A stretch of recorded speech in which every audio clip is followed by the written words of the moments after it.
Para comenzar estas ponencias no se nos ocurre la forma de comenzar de forma más brillante que con don Enrique Martínez Ruiz, con el discurrir en la vida del siglo de oro, nacer, vivir y morir. Don Enrique Martínez Ruiz es catedrático y profesor emérito de Historia Moderna de la Universidad Complutense, invitado en numerosas universidades extranjeras, invitados en centros de investigación extranjeros. No les enumero la lista de países porque es interminable. Ha dirigido más de 30 memorias de licenciatura y unas 20 tesis doctorales, autor de más de 200 publicaciones, entre las que se encuentran Felipe II, hombre, rey y mito, el bandolerismo español, la flota de Indias y en breve podrán ustedes disfrutar de Fiesta y tragedia en el siglo de oro.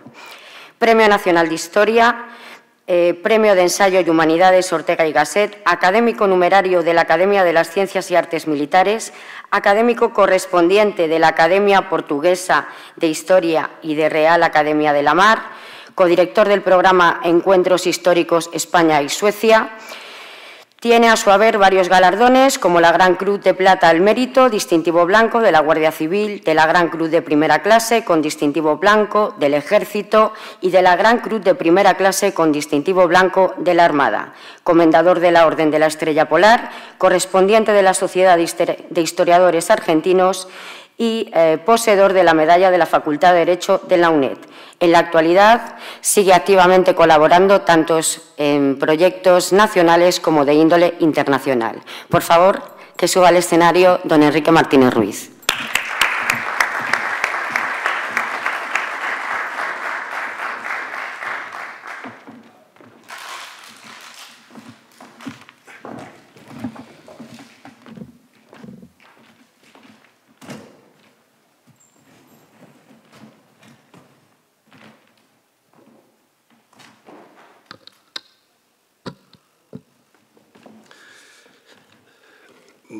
Buenos días a todos.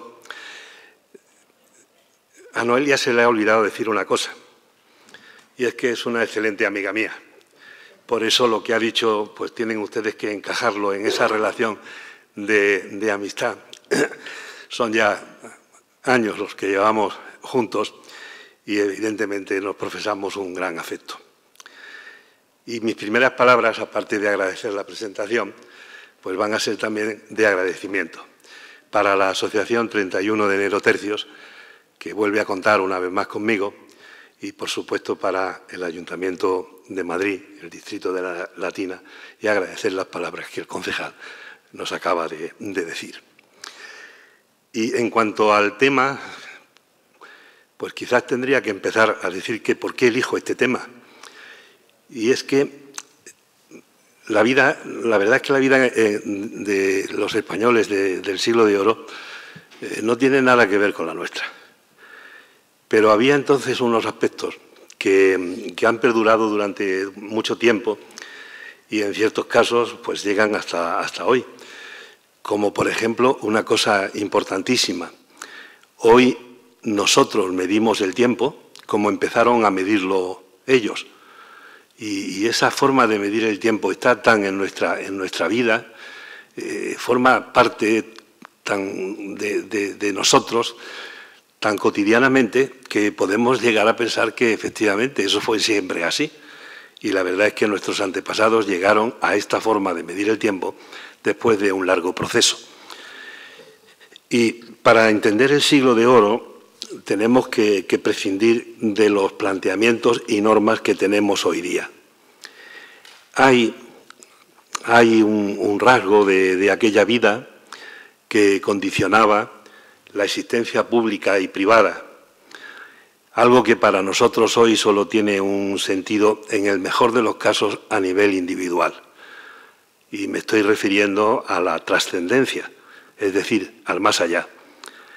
En ese más allá, en esa trascendencia, creían todos los españoles del siglo de oro. Y hoy, pues esa creencia se pierde más o menos o se ha quedado reducido a un nivel estrictamente personal. Y en conjunto, vivir en la España del siglo de oro, pues no era nada fácil. Por un lado estaba la existencia de una medicina completamente impotente para resolver los muchos problemas que en la convivencia creaban las enfermedades. Y el medio en donde se desenvolvía la vida, pues tampoco era nada agradable, porque la higiene pública y la higiene privada dejaban muchísimo que desear. Y además de esto, los hombres de entonces tenían que enfrentarse con las crisis de subsistencias, en donde los alimentos, particularmente el pan, faltaba, y además tenía que combatir, o mejor dicho, tenía que padecer los cuatro jinetes del apocalipsis, es decir, el hambre causada por las malas cosechas, las epidemias, las guerras, y finalmente, como haremos todos en algún momento, se moría. Pues bien, en ese panorama, una familia se formaba cuando los padres tenían en torno a unos 25 años. Eso es una edad muy tardía para lo que es el ciclo vital de la persona. A partir de los 15 años se está en condiciones de tener descendencia. Pero las circunstancias de la vida, hasta que no se tenían las posibilidades para formar una familia, no se facilitaba el matrimonio. De ahí que el matrimonio se retrasara hasta los 25 años. En ese tiempo, desde que se casaban hasta que la persona se hacía vieja, pues que eso ocurría en torno a los 45 años, pues ahí había 20 años en donde el matrimonio efectivamente podría tener descendencia. Y la descendencia podrían ser unos 5 o 6 hijos si el matrimonio no se interrumpía por alguna circunstancia, sobre todo por la muerte de la madre a consecuencia de los problemas que generaba en su cuerpo el parto y la incapacidad de la medicina en muchas ocasiones para remediar esos destrozos que producía el nacimiento del niño.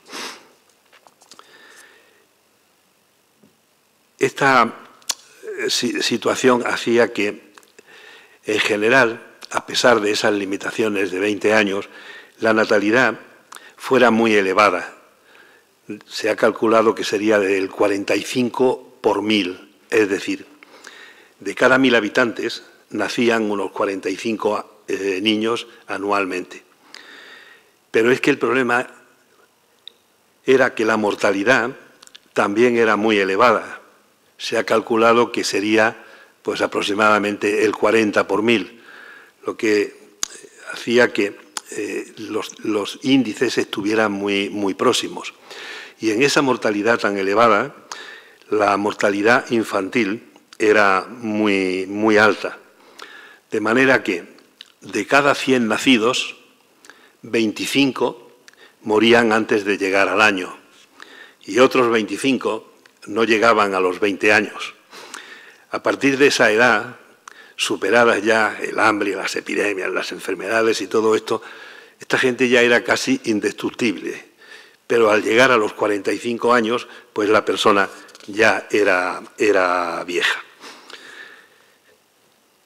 Si tenemos en cuenta los dos índices, 45 por 1000 y 40 por 1000, pues nos encontramos con que el índice de reemplazamiento dentro de la sociedad pues era casi la unidad, estaba muy próximo a la unidad.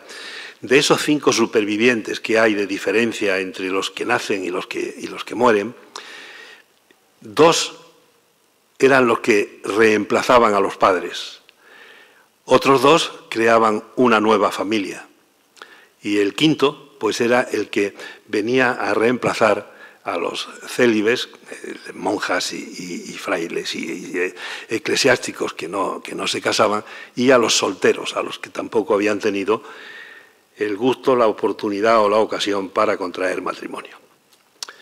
Pues bien, en esta cadencia demográfica, más bien dramática, se insertaban todos los nacidos, y como nacían en una sociedad cristiana, como era la española de entonces, el nacimiento y el bautismo tenían una enorme importancia, ya que con el bautismo el niño era incorporado a la comunidad cristiana, se le imponía un nombre, se reconocía públicamente su familia y se le proporcionaban unos padrinos para que actuaran como padres si llegaba el caso, y en muchas ocasiones se producía como consecuencia de esa elevada mortalidad a la que me refería antes. Al principio, los catecúmenos se bautizaban completamente desnudos. Ahí tienen unas imágenes que representan dos escenas en épocas distintas del bautismo, y si se fijan bien verán la enormidad, digamos, de la pila bautismal, porque había que meterse en ella. Y cuando paseen por estos pueblos españoles, sobre todo en Castilla, pues van a encontrarse muchas iglesias románicas y del principio del gótico, unas pilas bautismales gigantescas, tremendas, esculpidas en piedra, que se debe precisamente a esta costumbre. Luego se impuso ya la costumbre de bautizar al recién nacido, y en algunas ocasiones pues hay unos reflejos en la pintura. En este caso concreto es el bautizo de San Francisco de Asís, en donde ya estamos viendo que el neófito pues es un niño que acaba de nacer. Y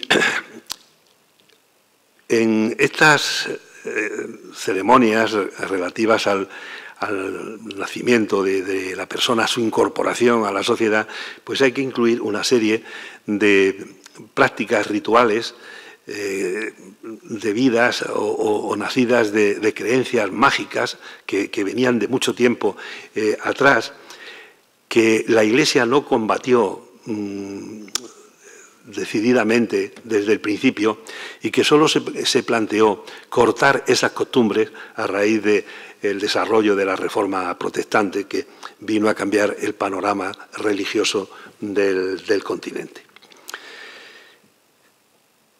Los recién nacidos pues podían ser hijos ilegítimos. Había un índice de ilegitimidad bastante alto. No lo podemos ponderar porque las fuentes en este sentido no son muy explícitas. Podían ser, como digo, ilegítimos o legítimos.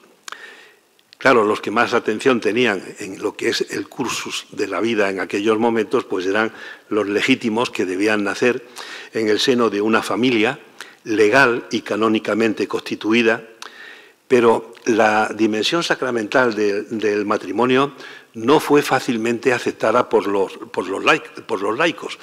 Se partía de la base de una enemistad pública o real entre dos familias, y eso, pues, el resolver esa enemistad podía dar paso al entendimiento, y la mejor forma de ratificar ese entendimiento era pues casar a un miembro de una familia y de otra. Por eso el matrimonio, en principio, más que la formación de una pareja, lo que hacía era ratificar una alianza, ratificar un acuerdo.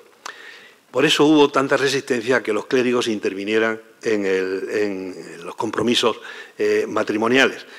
Pero también en esto se produce una evolución. En esas dos imágenes tenemos dos bodas muy diferentes. La de la izquierda no es una boda española, es una boda en los Países Bajos. Es un cuadro de Van Eyck, en donde estamos viendo a una pareja, al parecer en el momento solemne de pronunciar los compromisos, el voto de compromiso. Están solos, pero si se fijan en la imagen al fondo hay una bruja, que es como se llamaba a esos espejos circulares en la época, y ahí se perciben unas figuras humanas. Esos son justamente los testigos del matrimonio, están en la misma postura que el observador, que en este caso nosotros que estamos viendo el cuadro. Y es un acto bastante sencillo, algo que ceremonialmente no tiene un gran empaque.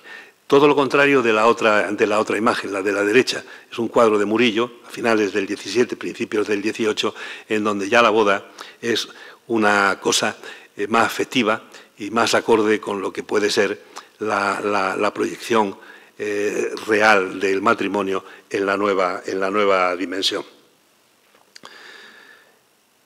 Pues bien, nacían los hijos legítimos en unos matrimonios de este tipo y inmediatamente se les bautizaba, con lo que empezaba para el recién nacido el camino hacia la salvación, porque recibía con el bautismo una protección sobrenatural. El bautismo limpia todos los pecados de la persona que los recibe, no importa que sea niño o que sea adulto. Y a causa de la gran mortalidad infantil, se pensó que era mucho más operativo bautizar al niño recién nacido, porque se tenía una mayor creencia en el más allá, y de esta forma iría directo al cielo, y había una preocupación mayor por la salvación que por la supervivencia terrenal. Y el nombre que se le ponía al neófito era elegido por los padres y por los padrinos, y era un distintivo social, económico y cultural. Social porque nacía en una familia y normalmente el nombre o los apellidos lo vinculaban al nivel social de esa familia. Económico porque esa familia tenía un nivel económico al que este joven iba a pertenecer, y cultural por la misma razón. Iba a nacer en un ambiente con un desarrollo cultural determinado. Los nombres compuestos, por ejemplo, fueron usados preferentemente por personas que pertenecían a niveles sociales elevados. Y en las comunidades judías y musulmanas, moriscas, inicialmente se utilizaban nombres correspondientes al antiguo régimen, al Antiguo Testamento. Y luego ya pues, se optaron por los nombres familiares, existiendo pues, una secuencia similar a la que existía en las familias cristianas.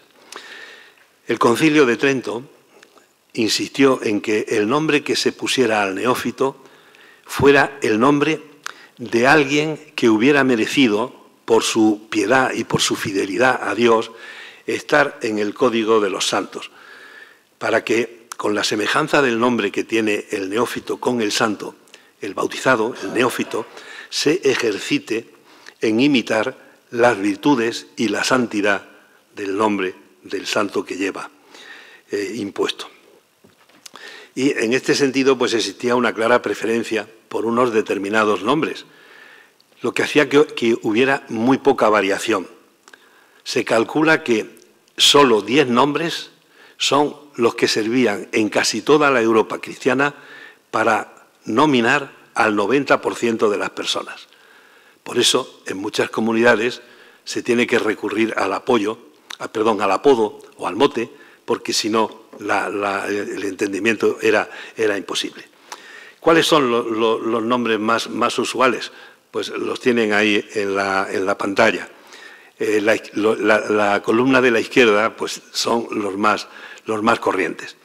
Y luego, en el caso de España, pues se preferían mucho los nombres de los apóstoles, por supuesto el de San José, los fundadores de las órdenes religiosas, ahí está Francisco, Jerónimo, Bernardo, Catalina, Clara, y luego ya en el siglo XVII empezaron a utilizarse los nombres de los santos que habían sido canonizados en ese tiempo, es decir, Santa Teresa, San Francisco Javier y San Ignacio de Loyola.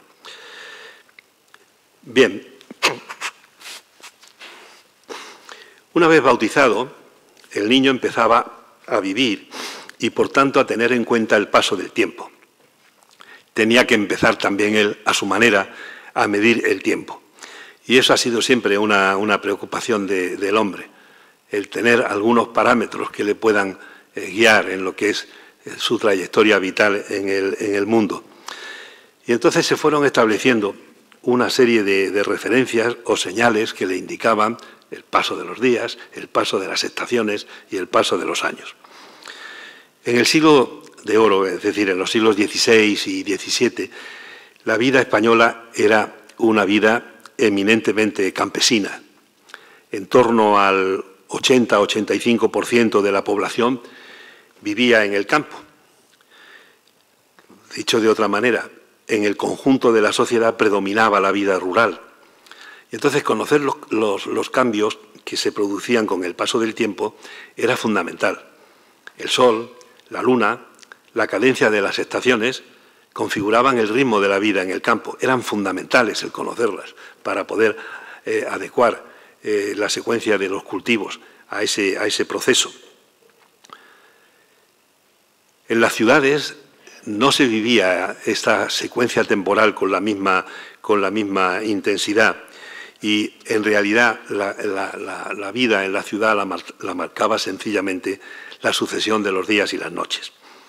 Y se vivían, por supuesto, sus contrastes, porque la noche era oscuridad y había que iluminarla como se pudiera, mediante velas, mediante antorchas, mediante hogueras, las mismas fogatas de los hogares, de las chimeneas de las casas.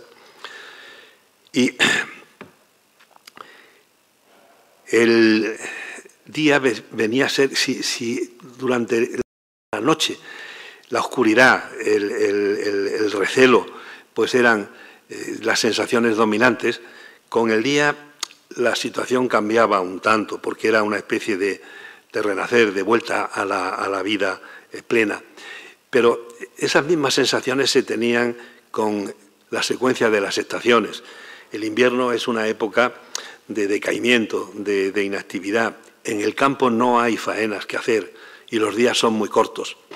Al contrario que en el verano, que es una época de plenitud, es una época de frutos, de cosechas, en definitiva, un tiempo de vida. Y se vive en la calle, tanto en la ciudad como en el campo. Y por otra parte, el tiempo se consideraba entonces, antes y ahora, lo consideramos como una especie de proceso lineal. Y ese proceso lineal tiene como referente el nacimiento de Jesucristo, estableciéndose un antes y un después de esa fecha, que es una fecha emblemática para la cristiandad, pero que prácticamente se ha impuesto actualmente en casi todo el mundo. Y cuando hablamos, sobre todo si lo hacemos de historia, pues hablamos de antes de Jesucristo o después de Jesucristo. Hoy concretamente estamos en el 2023, después de Cristo. El primer calendario que midió el tiempo en la España del siglo de oro fue el calendario juliano, que le debe su nombre a Julio César, que lo estableció en el año 45 antes de Cristo, una vez que conquistó Egipto, y se aplicó en Europa y en las tierras dependientes de Europa, hasta 1582. La implantación del calendario juliano vino a sustituir muchos calendarios bastante antiguos, de culturas ya más que superadas, e incluso vino a sustituir el calendario solar egipcio, que tenía una gran importancia en la zona, porque era el que servía para calcular las crecidas del río Nilo. Lo cierto es que con Julio César se impone un solo calendario para todo el mundo romano, para todas las tierras que dependían de Roma. Y este calendario juliano, como decía, se mantuvo hasta 1582, en que fue sustituido gradualmente por otro calendario nuevo, el calendario gregoriano europeo, y que hoy es el empleado en casi todos los países del mundo. Su nombre se le debe al Papa Gregorio XIII, quien, por la bula Inter Gravísimas, promulgó su implantación. Y en nuestro caso fue Felipe II quien ordenó, estando todavía en Portugal, tras la conquista en 1582, que se aplicara en todas sus posesiones. Empezó a adaptarse aquí, a adoptarse en las posesiones europeas y al año siguiente en los territorios de ultramar, en América y en Filipinas. Claro, el calendario sirve para medir el tiempo largo, pero había también otros espacios temporales que había que medir. Y a veces esos espacios se medían de una forma muy especial. Por ejemplo, la duración de las oraciones podían servir para la realización de algunas tareas. El tiempo que tardaba en recorrerse un determinado espacio, es decir, la distancia que se recorría en un día, pues también era interesante porque podía dar una idea de lo que podía durar un viaje entre determinadas ciudades o en determinados lugares. A veces incluso el trabajo propio servía para tener una idea del paso del tiempo. Los copistas, por ejemplo, medían el tiempo en función de las copias que hacían a lo largo del día. Y para medir espacios temporales todavía más cortos, se empleaban diversos tipos de relojes. Sobre todo, en principio, los relojes de arena y los relojes de agua. El de arena es el de la izquierda y el de agua en el centro. El de agua fue introducido por los árabes y era un reloj muy deseado entre las clases superiores de la sociedad. También se emplearon los relojes solares, que es el que tienen ahí a la derecha. Pero este reloj que se ponía en las torres de las iglesias o en las paredes de algunos conventos o incluso de los concejos de los ayuntamientos, quedaba completamente inutilizado en los días nublados porque la varilla, el vástago, no podía indicar la hora en que se encontraba a lo largo del día. Y en algunas villas y en algunas aldeas las campanas anunciaban las horas canónicas marcando el paso del tiempo. Y de esa forma también se hacía alguna indicación al discurrir de las faenas que se iban realizando a lo largo del día durante toda la semana, excepto el domingo, que era el día de fiesta, no se trabajaba y fue establecido como tal por Carlomagno. En el campo había 3 momentos que identificaban el paso de las horas. Podían anunciarse por las campanas de la iglesia, pero los que estaban muy lejos no las oían. Pero, sin embargo, esos momentos sí los percibían, porque eran muy claros. El primero era la salida del sol, que era el que marcaba el inicio de la vida cotidiana, de la jornada laboral. El segundo era la hora del ángelus, el mediodía, el momento de la oración, el momento de un reposo, de una pausa en el trabajo, fácilmente identificable también porque la sombra del cuerpo estaba en los pies al estar el sol en la parte más alta de su recorrido. Y luego estaba la puesta de sol, que era el fin de la jornada. Por eso se trabajaba, se decía, de sol a sol. Y desde el siglo XIII se impone una nueva concepción del tiempo, pues aparecen los relojes mecánicos, que se van a generalizar en el siglo siguiente y que presiden las fachadas de los concejos o las torres de las iglesias. Y en función del ritmo que marcan, se establecen horas de trabajo y horas de descanso. Era una división importante, porque se va a racionalizar a partir de ese momento la jornada y el ritmo laboral. Y claro, esto supone concebir el tiempo de otra manera, mucho más precisa, mucho más acorde, y lo que era importante, mucho más en consonancia con los planteamientos de la vida urbana, porque esa sociedad de aplastante predominio agrario, pues va a ver cómo se va a introducir unas nuevas formas de considerar la vida en función del paso del tiempo. De manera que en la España del siglo de oro se va a ir produciendo un cambio progresivo, que, como decía, el escenario principal va a ser la ciudad, debido a la progresiva introducción de los relojes, sobre todo en el siglo XVII, que iban a suponer marcar las horas civiles al mismo tiempo que desde la Iglesia se marcaban las horas canónicas eclesiásticas. Según las horas canónicas, el día estaba dividido en siete espacios, en recuerdo de la pasión de Cristo. Pero las horas civiles van a ser otra cosa completamente distinta. El caso es que el mismo personal eclesiástico se dio cuenta de lo que significaba la introducción de los relojes mecánicos.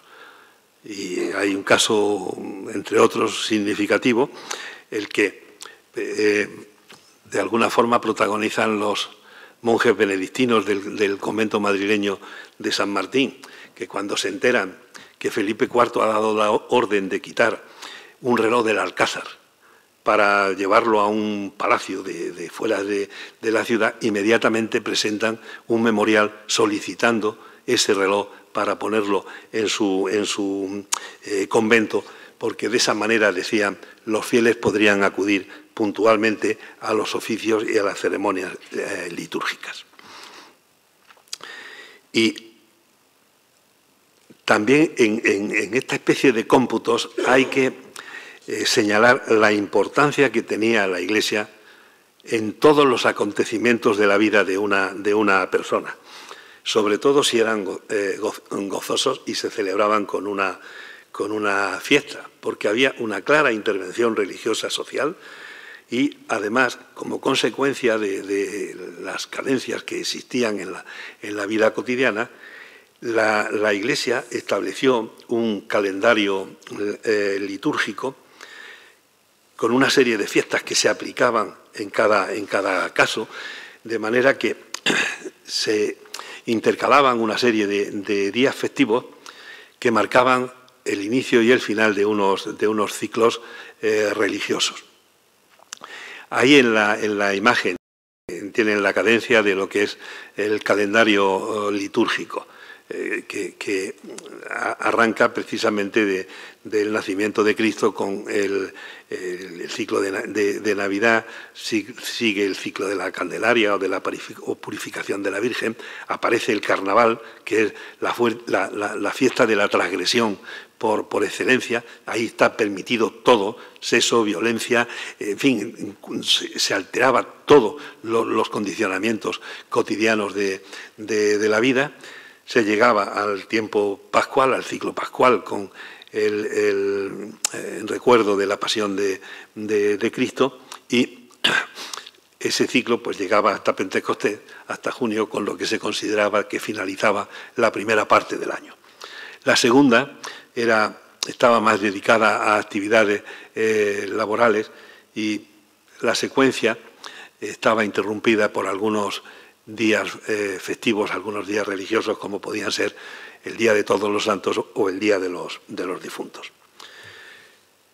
Bueno, pues con estas cadencias, estos ritmos, estas formas de condicionar o de marcar el desarrollo de la vida cotidiana, pues era como discurría la vida de esos niños que nacían y que lograban sobrevivir y que se iban integrando en la vida de los adultos, asumiendo una función o trabajo que además va a ser la ocupación que van a tener durante toda su vida, pues la movilidad en aquella España y en aquella sociedad era muy escasa, de forma que lo normal era que una persona naciera, viviera y muriera en el mismo sitio, no viendo a lo largo de su vida más horizonte que el que podía percibir desde la puerta de su casa o desde la plaza de su pueblo.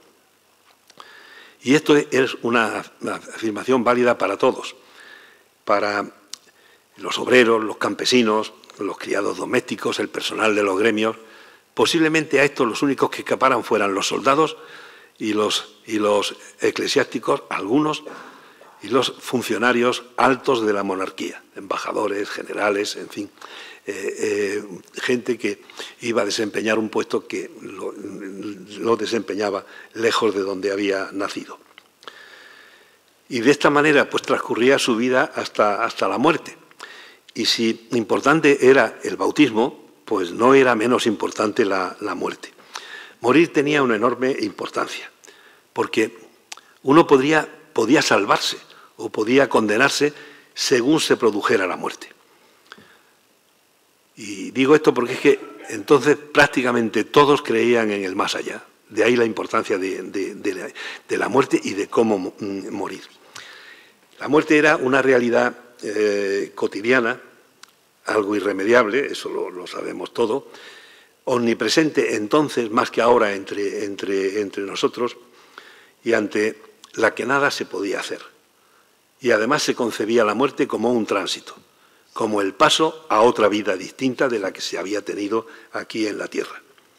Entonces, en el plano social, la muerte significaba la ruptura del grupo, la quiebra de la familia, el trastoque de lo que era el transcurrir cotidiano, y había que estar dispuesto para ese trance. Por eso se planteó la cuestión de que era conveniente que al enfermo se le dijera la gravedad en que se encontraba, para que de esa forma se dispusiera a bien morir. Pero no siempre esto ocurría, porque en muchas ocasiones los familiares se resistían pues prácticamente a darle la puntilla al pobre, diciéndole lo mal que se encontraba y que se iba a ir de este mundo enseguida. Pensaban que como la situación podía cambiar, pues que entonces era preferible no angustiarlo más de lo que ya estaba al ver él mismo en la situación en que se encontraba. Entonces, en ocasiones una mentira piadosa, un ánimo, eso lo hacemos todos, cuando vemos a algún amigo que está hecho una piltrafilla, pues, hombre, no te preocupes, que esto sale y te va a recuperar. Pues en esas situaciones tan graves, esa especie de conmiseración o de ayuda al enfermo podía hacer que no se cumpliera esa especie de recomendación, de decirle la gravedad de la enfermedad para que se dispusiera a bien morir. Y es que en la España del siglo de oro se consideraba que había dos tipos de muerte. Una agonía tranquila, una muerte serena, como por ejemplo las que estamos viendo aquí en estas imágenes, pues eran síntomas de una buena muerte. Y esa buena muerte era un indicio de que el enfermo, pues cuando muriera podía entrar en el paraíso. La mejor expresión de lo que es una buena muerte, pues podemos tenerla aquí, en este cuadro de la muerte de San José. Es un cuadro mexicano, en donde vemos a San José que está asistido por Jesús, por su hijo, y la Virgen contemplando la escena. Es algo muy parecido a lo que estamos viendo aquí, en donde ya la escena no está tan idealizada como en la que hemos visto de la muerte de San José, sino que es más mundana.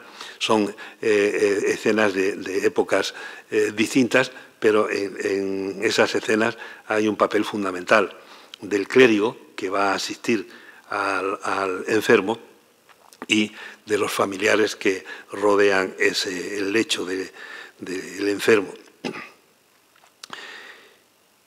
Se pensaba que era una buena muerte porque el enfermo en esas circunstancias podía recibir los dos sacramentos que podían garantizarle prácticamente su llegada al paraíso.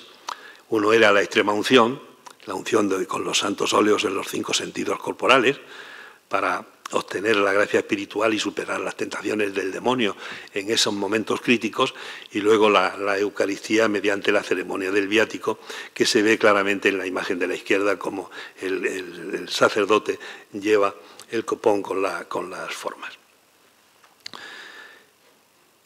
Si se moría así, pues se entendía que el finado había tenido una muerte que era la que le había proporcionado el buen tránsito hacia la salvación.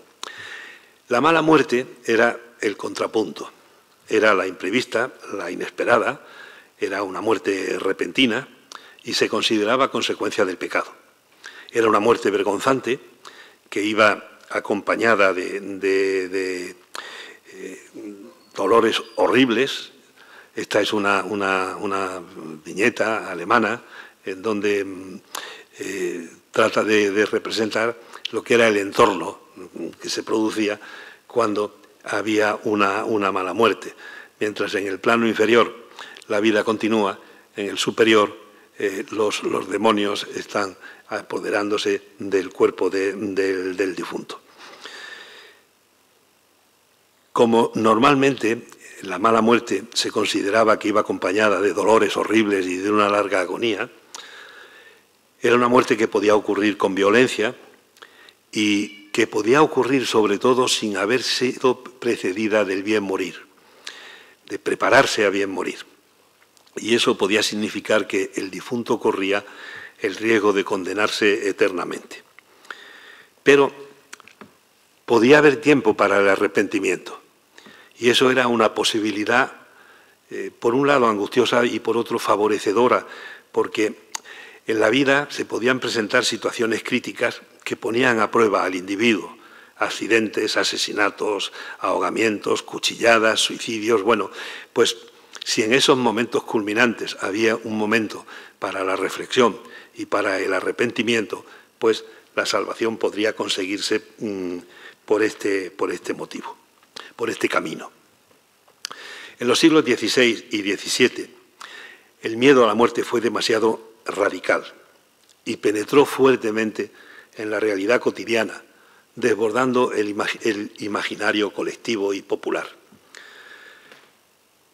Era convencimiento generalizado que ante la muerte todos eran iguales, y eso se representaba gráficamente en las danzas de la muerte, que son un motivo pictórico muy generalizado en Europa, en conventos, en iglesias, en instituciones religiosas, en donde aparecen diversos representantes de toda la escala social. Y además tiene una fuerza plástica muy grande, porque en algunas películas incluso se ha elegido esta especie de danza de la muerte como un elemento más de la trama del film. Me estoy refiriendo, por ejemplo, a Ingmar Bergman en una de sus películas.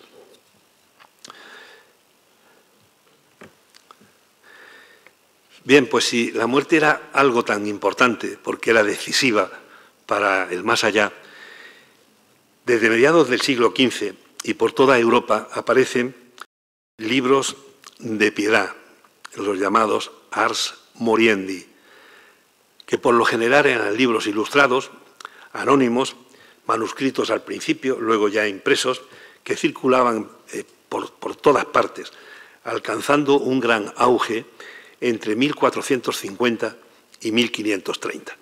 Uno de esos tratados con un enorme éxito fue el que publicó Erasmo de Rotterdam, y eran libros que estaban dirigidos primero a los enfermos, pero luego fueron leídos por todos, porque el tema central era dar a conocer las tentaciones del demonio que podían producirse en el momento de la muerte. Y esas tentaciones, sobre todo estas 5, eran las más importantes y las que podían presentarse en cualquier momento. Infidelidad, desesperación, impaciencia, vanagloria y avaricia. En esos libros, pues, se encontraba una guía para el bien morir, pero con el tiempo acabaron convirtiéndose en un decálogo del buen vivir. No ya prepararte para la muerte, sino cómo debes adaptar tu vida a unos principios que te garanticen luego la buena muerte. Y en esos libros ya no aparecía Dios como ese personaje justiciero, implacable, que va a juzgar al individuo por sus obras.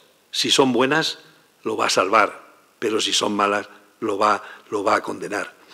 El Dios que aparece en estos libros es el Dios que presencia la lucha que tiene el moribundo para resistirse a esos ataques finales del diablo, para resistir las fuerzas del mal, y ver cómo las combatía. Lo que, en cierto modo, pues significaba la predisposición de Dios a aceptar lo que tiene de meritorio y de sacrificado esa postura. Bueno, pues ya tenemos a ese niño que había nacido superando tantas dificultades, ya lo tenemos en el lecho de la muerte, pero todavía no está muerto. ¿Qué es lo que tiene que hacer antes de morirse? Pues había un requisito importantísimo.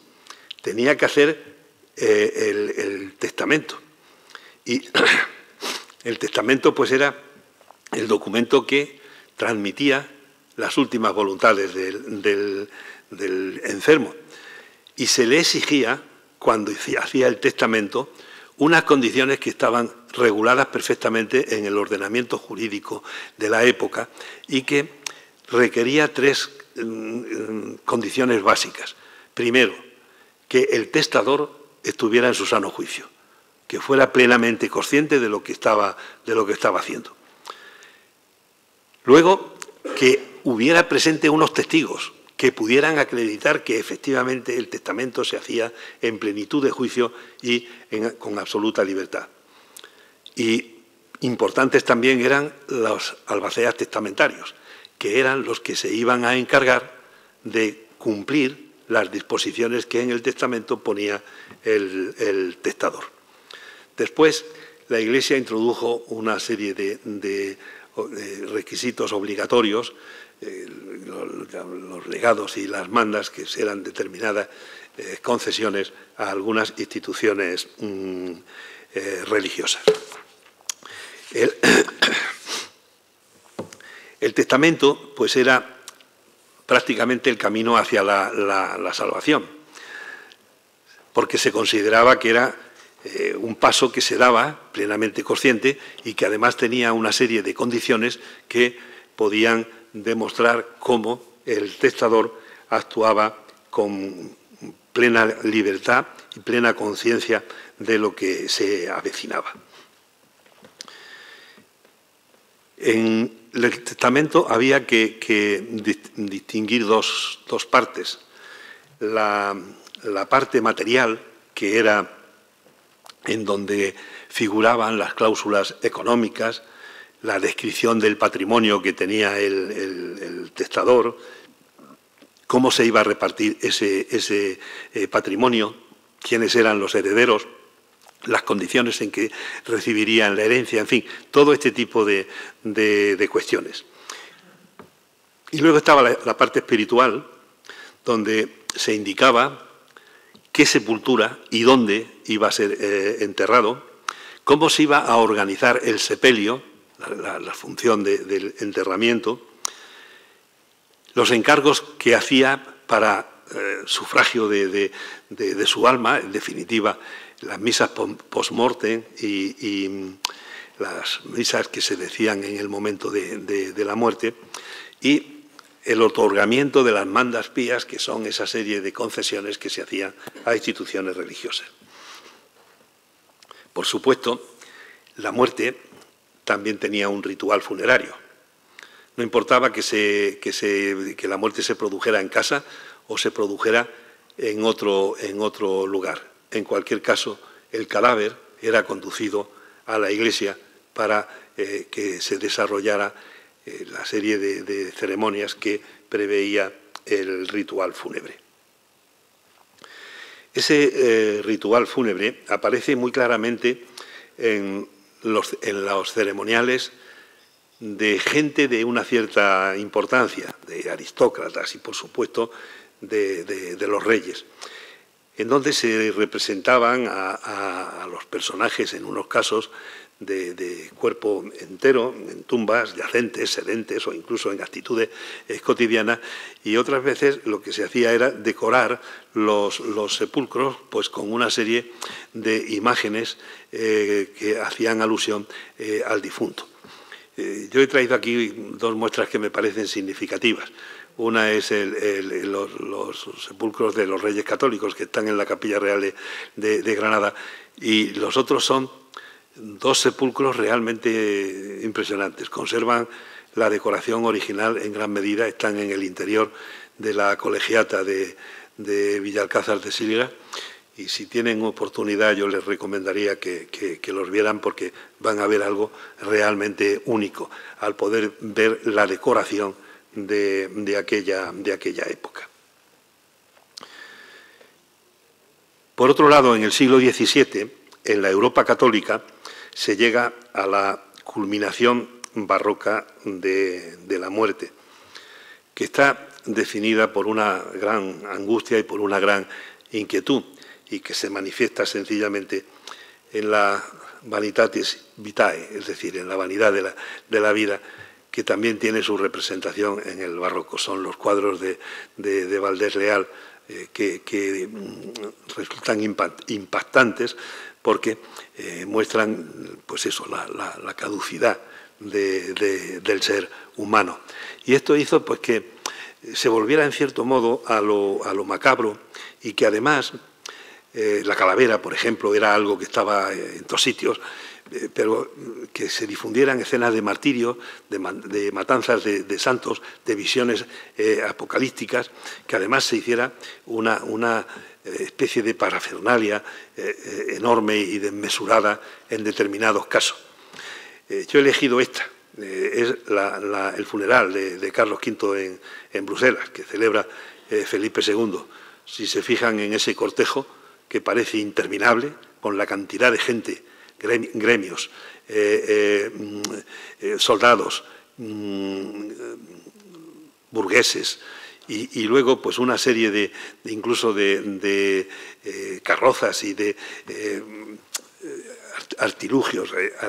Arriba a la izquierda, en el margen izquierdo, se intuye una carroza que luego fue reutilizada en muchas ocasiones posteriormente.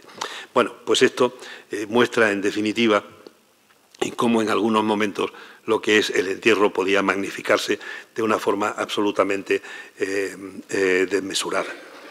Y a lo largo de la Edad Media y luego en la Edad Moderna se generalizó el entierro dentro de las iglesias o en recintos sagrados.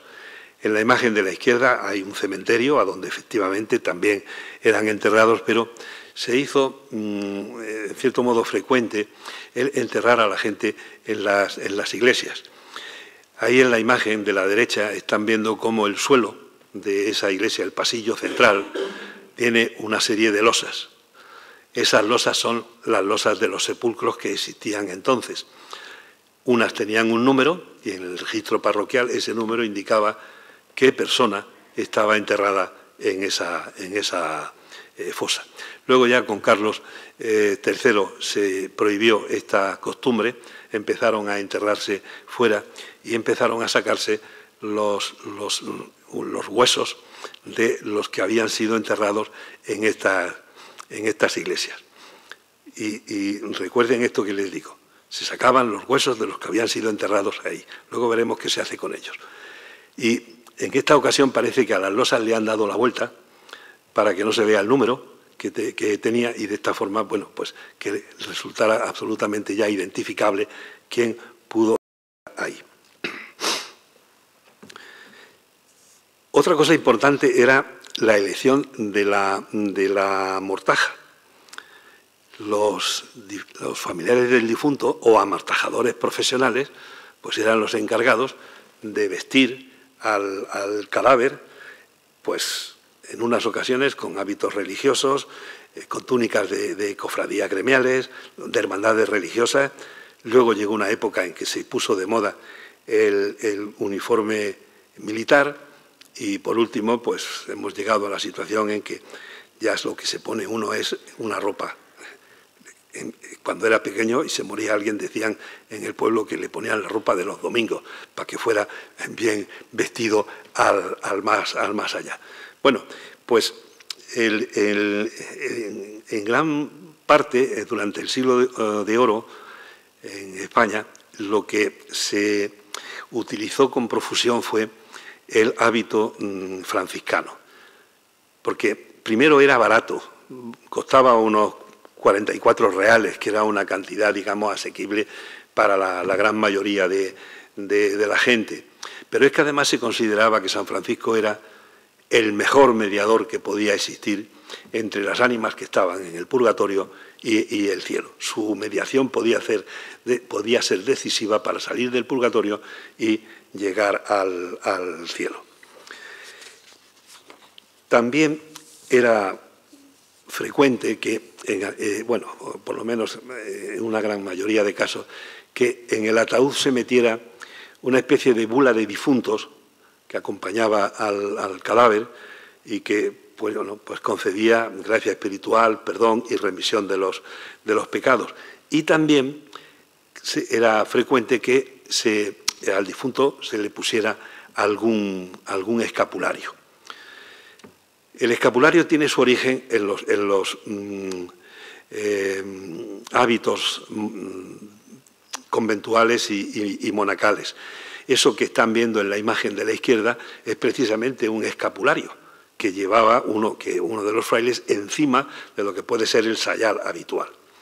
Y un poco a imitación de ese escapulario, pero claro, de una manera mucho más reducida, pues está el escapulario, normalmente con la Virgen del Carmen o el Sagrado Corazón de Jesús, que era muy usado tanto en vida como en el momento del sepelio.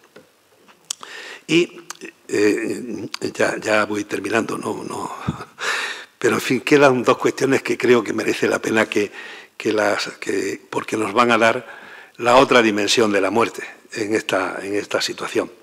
Y es que la muerte inspiraba entonces, tal vez también hoy, dos sentimientos muy fuertes: temor y fascinación. Y eran dos sentimientos simultáneos. De manera que, como espectáculo, la muerte avivaba la sensibilidad social y socializaba el hecho de la muerte individual.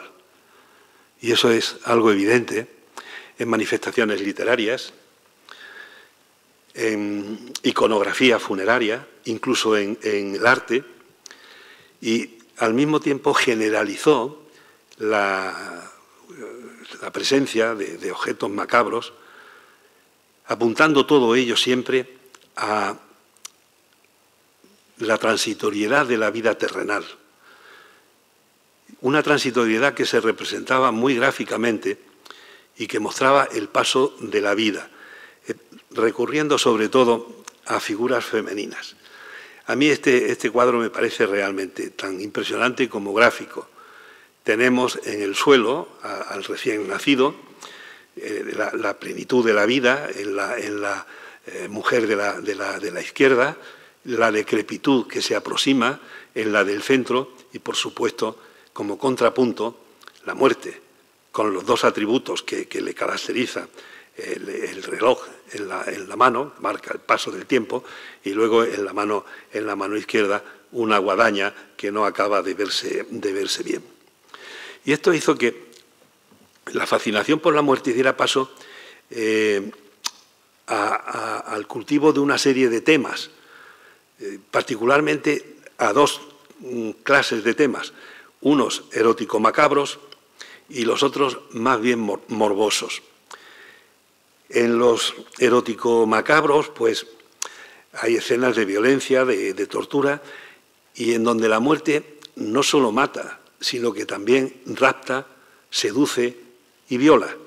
Y yo he elegido estos dos. El de Baldung, en donde la violencia de la muerte se ve claramente en el ataque que recibe esa mujer, y luego la seducción más bien en el otro, en el de Lynch, en donde la muerte pues trata de aproximarse y de seducir a esa muchacha. Por otro lado, tenemos los temas morbosos, que muestran un gusto más o menos perverso por el espectáculo de la muerte y el sufrimiento, e incluso el cuerpo humano, desnudo, se convierte en objeto de curiosidad científica. Y esta puede ser también otro de esas representaciones de esos temas impactantes de la muerte. Es una de las grandes esculturas del barroco. Pero en lo que me refería a que el cuerpo muerto y desnudo tiene también una especie de atracción, pues lo tenemos aquí en estas 2 lecciones de anatomía, en donde comenzaba la vivisección del cadáver, que hasta ese momento había estado prohibida por la Iglesia. Bueno, pues el chico ha nacido superando multitud de dificultades, epidemias, hambre y demás. Ha tenido un oficio a lo largo de su vida, ha tenido una buena muerte y lo han enterrado en una iglesia o en un recinto sagrado. Y claro, llega el momento de que eso había que sacarlo. Y ya pues nos encontramos con que todos esos huesos que se recogen, que no se saben dónde están, pues sirven para decorar algunos recintos eclesiásticos. Esto fue una práctica general en toda Europa. En algunas ocasiones hasta los huesos están en las fachadas, por fuera. Pero en este caso, en Évora, lo he traído porque está muy cerca de nosotros, pues prácticamente forra todo el interior y además ordenado de una forma que los albañiles o los canteros que lo hicieron demostraron una gran maestría para ser capaces de encajar de esta forma todos estos huesos. Bueno, pues los propietarios de esos huesos ya habrán pasado a mejor o a peor vida, no se sabe, pero yo con esto termino y les agradezco mucho la atención que me han prestado. Muchísimas gracias.